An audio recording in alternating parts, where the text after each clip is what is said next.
Bon, décortiquons ça un peu.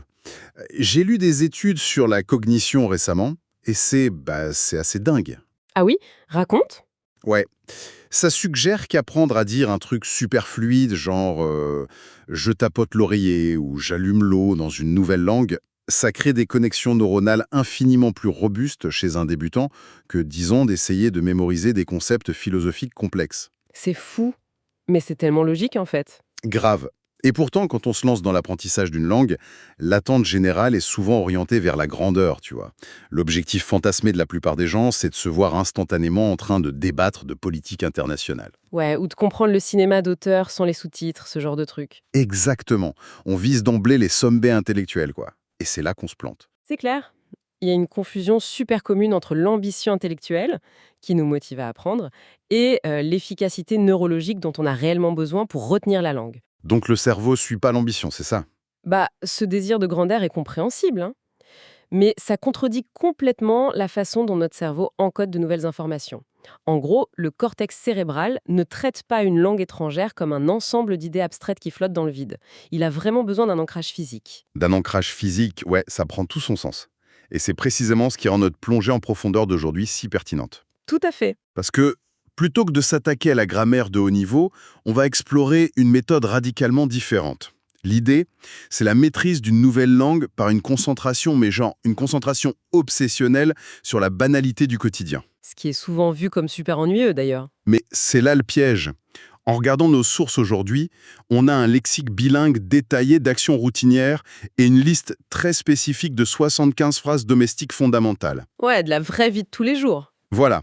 Et notre mission, c'est de démontrer pourquoi ce vocabulaire, souvent perçu comme banal, constitue en réalité l'arme absolue pour contourner la surcharge d'informations et forger une vraie fluidité. Et si on adopte une approche strictement neuroscientifique de ça, cette focalisation sur le quotidien, c'est ce qu'on appelle la cognition incarnée. Attends, la cognition incarnée, c'est quoi ça exactement? Bah, le principe, c'est que nos processus cognitifs sont profondément enracinés dans les interactions physiques de notre corps avec le monde. Ok, je vois. Donc, quand un nouveau mot est attaché à un objet que ta main saisit tous les matins, ou à un mouvement que ton corps fait de manière automatique, Je vais retenir cette tasse de café. exactement, eh bien, l'ancrage de la mémoire ne dépend plus seulement de la mémoire de travail, qui est hyper limitée, ça s'appuie sur la mémoire spatiale et motrice. C'est plus de la mémorisation abstraite, c'est une description vécue. C'est fascinant. Et pour incarner cette idée, j'ai l'impression que rien ne vaut le commencement absolu d'une journée, genre le rituel matinal. Ah oui, le grand classique, tout le monde se lève le matin. Bah oui, puisque toute existence humaine est rythmée par un réveil, ça semble logique d'ancrer les premiers pas linguistiques là-dedans. En parcourant les phrases de nos sources, j'ai remarqué une décomposition presque clinique des premiers instants de la journée. C'est-à-dire. Eh bien, on y trouve des concepts comme se réveiller tôt ou sortir du lit. Mais ce qui saute vraiment aux yeux, c'est l'attention qui est portée aux détails corporels. S'étirer le matin, prendre une grande inspiration et même, et ça c'est mon préféré absolu, bâiller beaucoup. Bailler beaucoup. Ouais, c'est très spécifique. Mais pourquoi accorder de l'importance à un acte aussi instinctif que le bâillement dans un lexique pour débutants? Je veux dire, c'est presque trop simple, non? Alors, je nuancerais l'idée que ce soit simplement clinique. C'est en fait une sorte de cartographie de la conscience qui s'éveille. Ah, j'aime bien cette formule. Bah, nommer un acte instinctif et involontaire, comme le bâillement ou le frisson, ça a une fonction cognitive majeure. Celui qui apprend associe une nouvelle sonorité à un réflexe physiologique. L'acte physique lui-même déclenche une mémoire musculaire. D'accord, donc le corps mémorise le mot autant que le cerveau. C'est ça. Et ensuite, on observe dans ces structures lexicales une progression vers la préparation physique qui, elle, est intentionnelle. Donc, prendre une douche, se laver le visage, se brosser les dents, se peigner. Ce qui m'amène d'ailleurs à une observation sur la mécanique de ces mots. Quand on regarde des actions qui prennent genre littéralement 2 secondes dans la réalité, comme allumer l'eau, utiliser du savon ou mettre ses lunettes, on réalise qu'elles exigent une précision linguistique redoutable. Ah, tu penses aux différents types de verbes? Ouais, surtout en français. Il y a une scission très nette dans la façon dont on exprime ces actions. D'un côté, on a des verbes pronominaux pour ce qu'on se fait à soi-même, genre se laver ou se peigner, et de l'autre, on a des verbes d'action directe vers l'extérieur. comme allumer l'eau. Exactement. Allumer l'eau ou mettre des vêtements. Ce qui est fascinant ici, c'est que c'est une distinction fondamentale qui dépasse la simple règle de grammaire un peu aride, quoi. Ah bon? Comment ça? Bah, comprendre la différence entre un verbe pronominal et un verbe transitif direct, c'est assimiler la frontière linguistique entre le soi et le monde extérieur. Oh waouh! J'avais jamais vu ça comme ça. Ouais, dans le cas des verbes pronominaux, le corps est à la fois l'acteur et le réceptacle de l'action. Le sujet agit sur sa propre entité physique, tu vois? Je me brosse les dents, donc j'agis sur moi. Voilà. Et ensuite, l'individu étend son champ d'action pour manipuler son environnement immédiat. Le robinet, les vêtements, les lunettes. Maîtriser cette frontière, c'est vraiment la première étape pour construire l'autonomie d'un individu dans une nouvelle langue. C'est super intéressant. Pour essayer de visualiser ça, j'aime bien filer une petite analogie technologique. Ok, je t'écoute. En fait, ces petits verbes de la routine matinale opèrent un peu comme le système d'exploitation d'un ordinateur en phase d'allumage. Ah, le fameux redémarrage système. C'est ça. Avant de pouvoir lancer des logiciels complexes, ce qui serait l'équivalent de débattre d'un film d'auteur par exemple, la machine doit vérifier ses composants vitaux. Elle teste la batterie, ce qui correspond à des phrases de notre lexique comme charger le téléphone. Bien vu. Elle allume l'écran, elle vérifie la mémoire vive. Donc, apprendre à dire « je sors du lit » ou « j'allume l'eau », c'est littéralement exécuter le processus de démarrage du cerveau dans une nouvelle langue. On établit une connexion stable avec le réseau de la réalité physique avant même de traiter la moindre donnée abstraite. C'est une super image. L'image du système d'exploitation est séduisante pour illustrer l'ordre des opérations. Mais il y a quand même des limites qu'il faut souligner, hein. Ah ouais? Lesquels? Contrairement à un ordinateur qui exécute un code binaire figé, notre cerveau, lui, il a ce qu'on appelle la neuroplasticité. L'ordinateur ne se transforme pas en s'allumant. C'est vrai, ces composants restent les mêmes. Tandis que le cerveau, lui, forge littéralement de nouvelles routes synaptiques à chaque fois qu'une action physique routinière est verbalisée avec un nouveau son. Oh, donc il s'améliore au démarrage. Exactement. Cela dit, ta métaphore tient sur un point crucial, c'est la stabilité initiale. Une fois que ce démarrage physique est effectué, que l'interface avec la réalité matérielle est stable, le système cognitif peut enfin commencer à traiter des informations internes beaucoup plus complexes. C'est la transition parfaite, franchement, hein. Parce qu'une fois le corps propre, habillé et fonctionnel, l'esprit entre en jeu. Et c'est là que ça devient vraiment intéressant dans l'analyse de nos sources. Tu parles des émotions, n'est-ce pas? Ouais. En général, les méthodes traditionnelles, elles enferment les débutants dans ce qu'on pourrait appeler, enfin, moi j'appelle ça la prison du bonheur de façade. La prison du bonheur de façade. C'est tellement vrai. Mais oui, la seule réponse qu'on nous enseigne à une question sur notre état général, c'est un éternel « ça va bien » ou « je vais bien », même si la personne est complètement épuisée ou frustrée. C'est le fameux Hello, how are you? I am fine qu'on répète comme des robots. Exactement. Mais les lexiques du quotidien que nous disséquons aujourd'hui, ils offrent une palette d'états d'âme d'une richesse surprenante pour briser cette fameuse prison. On part de constats physiologiques évidents, comme le fait d'avoir froid, d'avoir faim ou de se sentir somnolent. Et il faut s'arrêter un instant sur cette notion de prison du bonheur de façade parce que l'impact psychologique de cette limitation il est dévastateur pour la rétention à long terme. Vraiment, à ce point-là. Absolument. La linguistique appliquée montre très clairement que si celui qui apprend ne peut pas exprimer son état interne véritable, il va percevoir la nouvelle langue comme un simple outil utilitaire, un masque artificiel genre, pas du tout comme un vecteur d'identité. Et donc on se détache émotionnellement de la langue. C'est ça. Et les sources qu'on a examinées contournent magnifiquement ce piège en introduisant très tôt des états psychologiques beaucoup plus nuancés. Ouais, et au-delà des classiques « je suis heureux » ou « je suis triste », on trouve des phrases d'une précision chirurgicale pour un débutant, genre des formulations pour dire qu'on se sent paresseux, qu'on a des vertiges, ou même qu'on est agacé. C'est hyper libérateur de pouvoir dire qu'on est agacé, non? Mais oui, il y a même des phrases pour exprimer la concentration, le scepticisme, ou écoute bien, admettre simplement que l'on se sent bizarre aujourd'hui. Oh, j'adore celle-là. Pouvoir déclarer « je me sens bizarre aujourd'hui » au lieu d'un faux « ça va très bien », c'est une libération totale. On passe du statut d'automate capable de commander un croissant à celui d'un être humain normal doté de fluctuations d'humeur complètement imprévisibles. Si nous le relions cela à une vision plus globale, sur le plan analytique, ça met en lumière la maîtrise vitale des verbes d'état, surtout le verbe être et des verbes de perception comme ressentir. L'utilisation de ces verbes engage le système limbique. Le centre émotionnel du cerveau, c'est ça. Exactement. Quand tu exprimes une frustration authentique ou un scepticisme sincère dans une autre langue, tu abaisses tes barrières défensives. La vulnérabilité qui vient avec le fait d'avouer un agacement ou une fatigue, ça crée une authenticité immédiate. On n'est plus en train de jouer un rôle. Exactement. L'expérience devient personnelle. Et la science de l'apprentissage est formelle sur ce point. Une information couplée à une émotion authentique est stockée de manière beaucoup plus permanente dans la mémoire à long terme. C'est génial. Donc, si je résume, la fondation physique est établie avec le matin, la conscience émotionnelle est activée ensuite, la progression logique de n'importe quelle journée, et par extension de ce lexique, ça pousse ensuite l'individu hors de sa propre bulle, non? Ouais. Pour interagir avec le monde extérieur, on entre dans la sphère de la famille et du tissu social. Ouais, on assiste à un espèce d'élargissement concentrique du champ de responsabilité. L'analyse des phrases récurrentes montre une grosse priorité donnée aux soins des autres êtres vivants. Genre s'occuper du chien ou des enfants. C'est ça.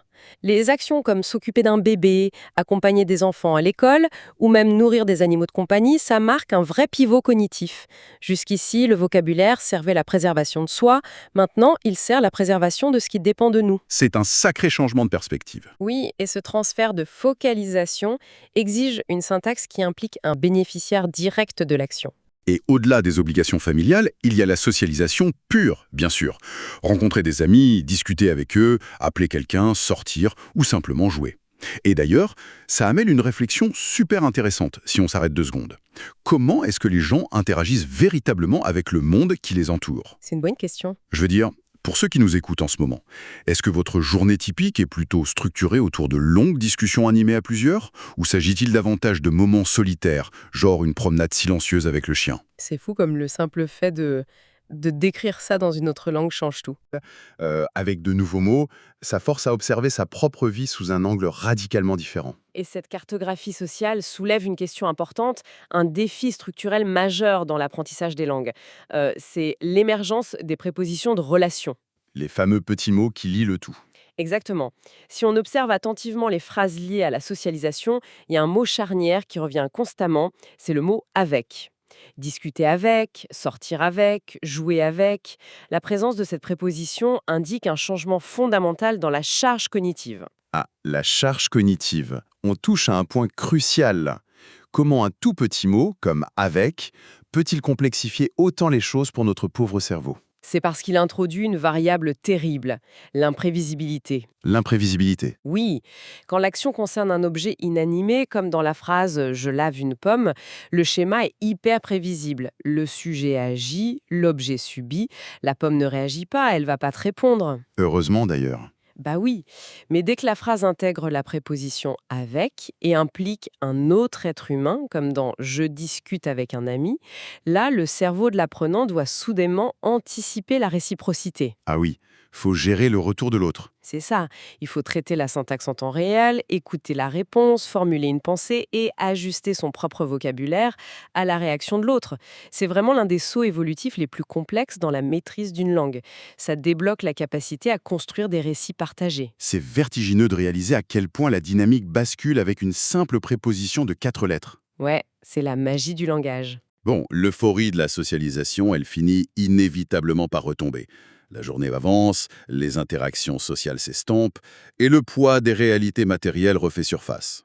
L'analyse de notre source nous dirige inéluctablement vers la gestion de l'habitat, Ah, les joies du ménage. les tâches ménagères, l'entretien et tout ce qui précède le repos. C'est le retour au point de départ, finalement. C'est la fermeture de la boucle environnementale. Le vocabulaire de la gestion domestique, il est très souvent négligé. Ou alors survolé super rapidement dans les cursus académiques classiques. Bah ouais, on se dit que c'est pas très glamour d'apprendre à dire « je passe la serpillière C'est jugé trop terre à terre. Et pourtant, nettoyer un miroir, balayer un sol, passer en aspirateur, faire la lessive, repasser des vêtements ou faire la vaisselle, ça requiert une appropriation totale de son espace physique. ». Et la liste ne s'arrête pas à l'intérieur de la maison, hein. Dans les sources, il y a un lexique entier dédié à la domination de la nature environnante, pour ceux qui ont un jardin. Oui, les tâches d'extérieur. Tondre la pelouse, ratisser les feuilles d'automne, jardiner de manière générale, ou s'occuper de laver la voiture. Mais Au milieu de ces tâches ménagères assez standardisées, ce qui fascine vraiment en décortiquant ces lexiques du quotidien, c'est l'inclusion de micro-actions extrêmement spécifiques. Ah oui, quelles actions as-tu retenues en particulier dans cette catégorie des micro-actions? Écoute, c'est des trucs d'une banalité presque comique à première vue. Il y a des phrases pour indiquer qu'on remplace le papier toilette. Très utiles au quotidien. Mais carrément, on trouve l'action de vaporiser du désodorisant dans une pièce, le fait d'enlever une saleté incrustée, ou encore, et ça c'est mon exemple favori, l'action de tapoter un oreiller pour lui redonner du gonflant avant de s'y allonger. Tapoter l'oreiller, c'est tellement précis. Mais alors, qu'est-ce que tout cela signifie? Ça pose une vraie question de pertinence. Pourquoi allouer de l'espace mental, qui est tellement précieux quand on débute, pour apprendre à dire «je tapote l'oreiller»? C'est pas un peu un gaspillage de ressources cognitives qui pourrait être alloué à, je sais pas, du vocabulaire professionnel? Alors c'est une critique très répandue, hein, mais elle repose sur une énorme incompréhension de ce qu'est la fluidité linguistique. C'est-à-dire? La véritable maîtrise d'une langue, ça se mesure pas à la capacité de réciter un texte académique préparé à l'avance. Ça se mesure à la capacité de réagir instantanément et sans effort aux stimuli les plus triviaux de l'environnement immédiat. Ah, je vois l'idée. Si un individu ne peut pas formuler la pensée toute bête «je dois remplacer ce papier toilette», il reste un étranger dans sa propre maison, linguistiquement parlant. Donc, la fluidité se cache dans les recoins les plus poussiéreux de notre routine. C'est beau, ça. Absolument. De plus, sur le plan purement linguistique, l'exploration de ces tâches ménagères met en lumière un outil fondamental qui est particulièrement flagrant en français. C'est l'omniprésence du verbe polysémique faire. Faire le lit, faire la vaisselle, faire la lessive, faire les courses. C'est vrai que ce verbe est partout. C'est un peu le couteau suisse de la langue française. Exactement. C'est une sorte de joker linguistique. Et sur le plan neurologique, l'utilisation répétée de ce verbe d'action hyper polyvalent, ça réduit drastiquement la fameuse charge cognitive dont on parlait plus tôt. Bah oui, on n'a plus besoin d'apprendre 50 verbes différents. Voilà, l'apprenant n'a pas besoin de mémoriser 30 verbes d'action différents au début. En maîtrisant la mécanique de ce seul verbe, couplé à différents substantifs, il gagne instantanément la capacité de verbaliser presque toute sa gestion domestique. C'est un raccourci d'apprentissage massif et ça génère un sentiment de compétence et de confiance super rapide. Et cette confiance, elle est essentielle pour atteindre la ligne d'arrivée.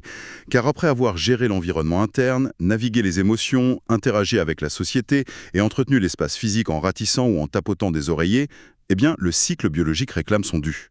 L'heure du coucher. Oui, la fin de ce lexique chronologique s'achève sur la décélération du métabolisme. Ça passe par des actions passives, comme regarder la télévision, jusqu'à l'ultime consigne, le cheminement vers le lit, aller se coucher. Le système s'éteint. Ce qui clôture parfaitement le rythme circadien de l'apprentissage. De l'ouverture des paupières le matin jusqu'à leur fermeture le soir, chaque segment de la réalité physique a été nommé, catégorisé et intégré par le cerveau.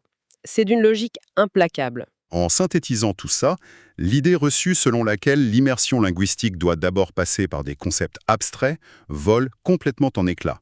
C'est même carrément l'inverse qui est vrai. Tout à fait. S'ancrer profondément dans la friction rugueuse de la routine. Comprendre la mécanique de ses réveils, nommer ses émotions, décoder les prépositions avec ses amis et exécuter mentalement ses tâches ménagères. Voilà, ce qui coule des fondations en béton armé. Sans ce socle rudimentaire, toute tentative de construire des réflexions conceptuelles plus élevées risque de s'effondrer à la première interaction imprévisible du monde réel. Je serais même plus catégorique que ça. Ne pas maîtriser ce niveau de détail physique, ça crée un plafond de verre invisible. Un plafond de verre. Ouais. Un apprenant peut avoir le vocabulaire nécessaire pour tenir une réunion d'affaires très sérieuse.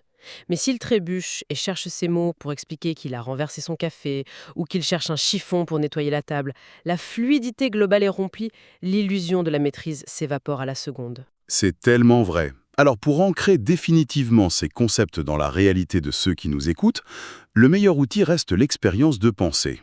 Imaginons une simple journée. Disons demain. Ok. À quel moment précis la première action consciente a-t-elle lieu? Est-ce que le bras s'étire vers une alarme? Est-ce qu'on se lève pour préparer un café? Ou est-ce qu'on lit les actualités sur son téléphone en premier? Le défi, pour quiconque souhaite véritablement forger des connexions durables dans une autre langue, c'est de s'imposer cet exercice d'autonarration continue. Et cette pratique de l'autonarration en temps réel, elle est redoutable. Le fait d'observer son propre corps agir et de forcer son cerveau à produire l'étiquette linguistique correspondante au moment exact de l'action, ça déclenche une neuroplasticité optimale. C'est infiniment plus puissant que n'importe quelle révision passive face à un bouquin. Le monde entier devient littéralement une salle de classe interactive. C'est exactement ça. Ce qui ouvre la voie à une dernière réflexion qui dépasse largement le cadre strict de l'acquisition du vocabulaire. On vient de passer un long moment à analyser la valeur utilitaire de phrases extrêmement prosaïques, du nettoyage de miroir à l'évaluation de sa propre fatigue. Mais il y a un effet secondaire fascinant à ce processus. Uhum, je t'écoute. Ben, le simple fait d'être contraint de réapprendre à nommer, une par une, chaque action minuscule et automatique qui compose une journée normale, de devoir réfléchir intensément à l'acte de balayer un sol, d'allumer une lampe ou d'observer la pluie. Cette contrainte, est-ce qu'elle ne nous force pas, presque par accident, à freiner brutalement la cadence effrénée de nos vies? C'est une très belle façon de voir les choses. En cherchant les mots pour décrire la banalité, ne sommes-nous pas soudainement obligés de prêter enfin attention, avec la curiosité absolue d'un enfant, à la poésie silencieuse de nos routines les plus ordinaires? Je laisse cette question en suspens pour vous tous. Merci d'avoir exploré tout ça avec moi aujourd'hui.